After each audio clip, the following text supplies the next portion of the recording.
when you say that there, line, she says, I want you to take a step and turn around and give me that look you give me. He was the Hollywood tough guy who vanished without a trace. James Caan, the man who dominated the screen in The Godfather, went from one of the highest-paid actors in the industry to broke, blacklisted, and battling demons that nearly destroyed him. He had it all: fame, fortune, and the respect of his peers. But behind the scenes, his life was spiraling out of control. And then, just like that, he disappeared. No movies, no interviews, nothing. What happened to James Caan, and why did Hollywood turn its back on him? The shocking truth is more unbelievable than any of his film roles. Born on March 26, 1940, in the Bronx, New York, James Caan grew up in a world where toughness wasn't a choice. It was a necessity. His parents, Sophie and Arthur Caan, were German Jewish immigrants who had escaped Europe before World War II. His father worked long hours as a kosher butcher, barely making ends meet. Life in the Bronx was tough, but it shaped James into the fighter he would become. Even when Hollywood turned its back on him, that unbreakable spirit never left. His family later moved to Sunnyside, Queens, a melting pot of Italian, Irish, and Jewish families. This was where he learned to navigate different social circles, where street smarts mattered more than school smarts. James had no interest in academics. He dropped out of multiple schools before finally graduating from Rhodes Preparatory School in Manhattan at 16. Football was his first love, and in 1956, he enrolled at Michigan State University, hoping to make a name for himself on the field. But reality hit hard. The competition was brutal, and at 5 feet 9 inches, he was outmatched. After 2 tough years, he transferred to Hofstra University, but his football dreams were already fading. Then, fate intervened. A chance encounter during a spring break project introduced him to acting.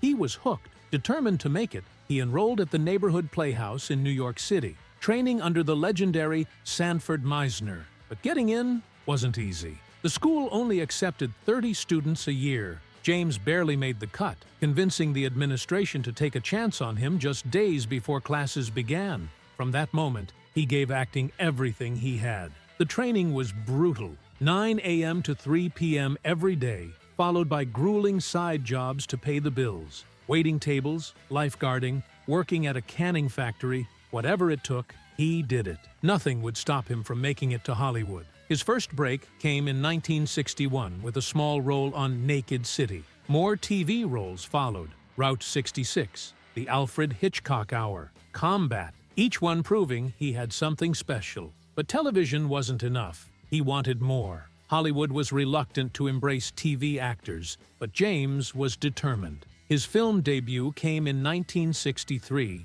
with an uncredited role in Irma la Douce. A year later, he landed his first significant role in Lady in a Cage, playing a sadistic young thug opposite Olivia de Havilland. Critics took notice. Then, in 1966, he starred alongside Hollywood legends John Wayne and Robert Mitchum in El Dorado, proving he could hold his own among the greats. But real stardom still eluded him. That changed in 1971. Brian's Song, a made-for-TV movie, made him a household name. He played Brian Piccolo, a Chicago Bears running back battling terminal cancer. The film's emotional weight, its groundbreaking portrayal of an interracial friendship, and James's raw, heartfelt performance captivated audiences. The movie was a massive success, with nearly half of American households tuning in. He earned an Emmy nomination, and more importantly, Hollywood finally took notice.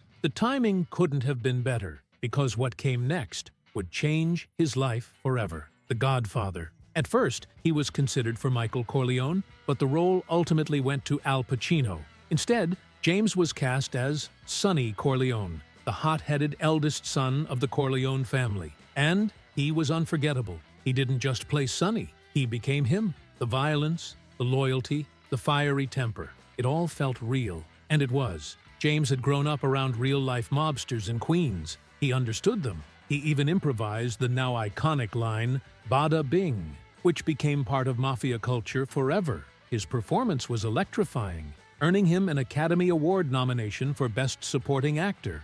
Girlfriend, and allegedly asked a real-life mobster to rough up Joe Pesci. The FBI had him on their radar. His mob connections were so real that they thought he was an actual gangster. And then came the drugs. Cocaine became his escape. Hollywood started to distance itself. By the late 70s, he was still getting roles, but the cracks were starting to show. By the early 80s, it all fell apart.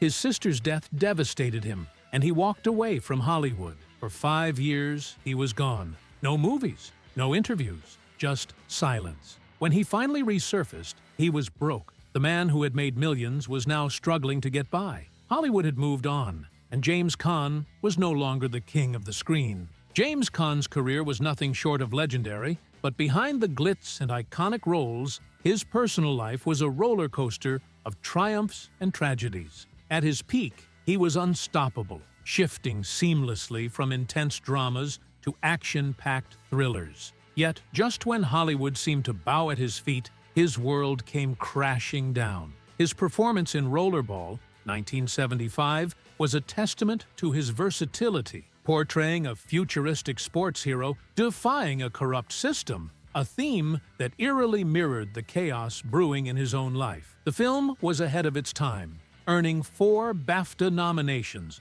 but no award could shield him from what was coming next. Tragedy struck in 1981 when Caan lost his younger sister, Barbara, to leukemia. She was more than family. She was his rock, his biggest supporter. Her death sent him spiraling into darkness, drowning in depression and cocaine addiction. Hollywood, once his playground, became a battlefield where he was losing every fight. His finances crumbled, the IRS breathing down his neck with hundreds of thousands in unpaid taxes. Worse, his addiction made him reckless. Arrests followed, violent outbursts, a parking lot gun incident, and an ex-girlfriend accusing him of abuse. The man who once lit up the screen with his presence was now Hollywood's most infamous cautionary tale. But then came the wake-up call no father could ignore. His son, Scott, barely a teenager, grabbed a baseball bat and confronted a drug dealer. That was it. Caan knew he had to change. He fought his way through rehab,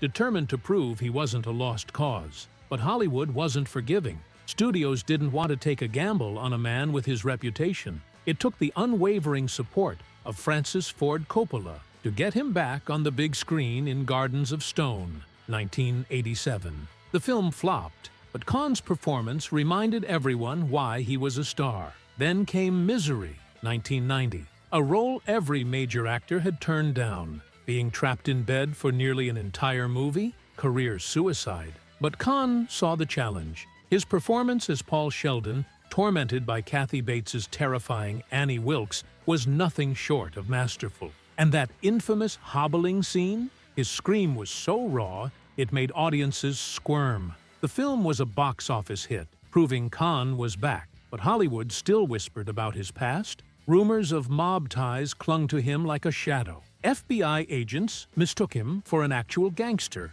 Allegations surfaced. Mobster Anthony the Animal Fiato claimed Caan asked him to rough up Joe Pesci over an unpaid debt. The whispers got louder when Gambino underboss Sammy the Bull Gravano suggested Caan had sought permission from the mafia just to play Sonny Corleone in The Godfather. Caan laughed it off, but the rumors never faded. Despite the baggage, the 90s ushered in a new era for him. Honeymoon in Vegas, 1992, proved he could handle comedy, and Eraser, 1996, saw him holding his own against Arnold Schwarzenegger in a blockbuster that raked in over $242 million worldwide. But it was an indie film, Bottle Rocket, 1996, that showed a different side of him. Working with a then-unknown Wes Anderson, he proved he wasn't just about big Hollywood roles. He could still surprise audiences. By the 2000s,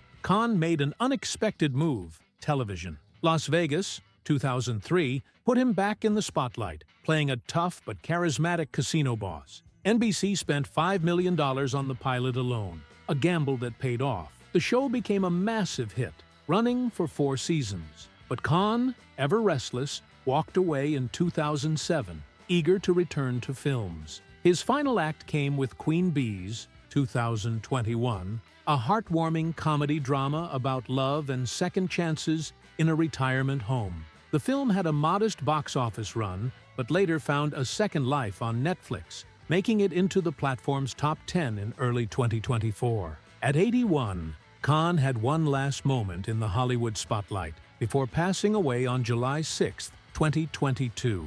Off-screen, his personal life remained just as turbulent. 4 marriages, 4 divorces. His second wife, Sheila Ryan, accused him of abuse. Another ex-girlfriend claimed he assaulted her in a hotel, a case later dismissed. Scandals followed him to the end, his name linked to Heidi Fleiss, the infamous Hollywood madam.